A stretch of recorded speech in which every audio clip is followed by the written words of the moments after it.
the next and to decide where to go next.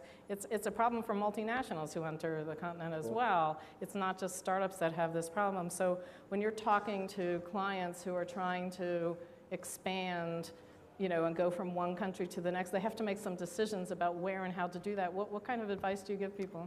Well, so, my core business is in financial services, and particularly around risk and insurance. Yes. And what I tell a lot of people, I would rather insure a fleet of vehicles across Africa than anything in the United States.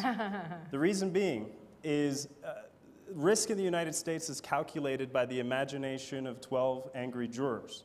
That's true. And so a liability is an uncalculated sum of money. Whereas the value of a bunch of vehicles being destroyed in a riot, I could quantify that and I could price that very accurately.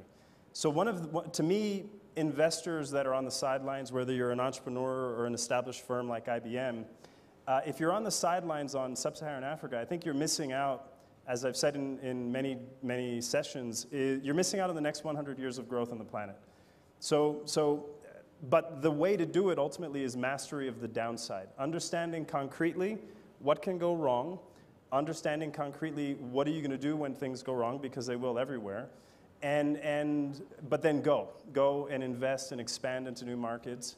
And the other key thing too, and this is sort of what I find is a great opportunity for entrepreneurs in sub-Saharan Africa, there's a big untapped opportunity by working closely in the supply chains of multinationals. Yeah. I know IBM, Google, there's a number of big firms, the big global brands that come into sub-Saharan Africa, and they themselves thrive on having ecosystems around them.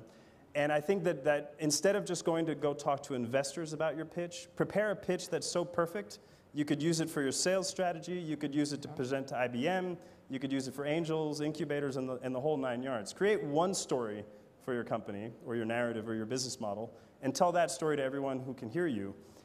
Because the best kept secrets don't get funded, the best kept secrets don't get sold, and staying on the sidelines, I think, and I really do this everywhere I go, staying on the sidelines on Africa, in my opinion, is a very, very dangerous proposition for global companies. Yeah, I agree. Well, IBM has one of the biggest presences in tech across the whole continent, so we're very excited about it, and I totally agree with you.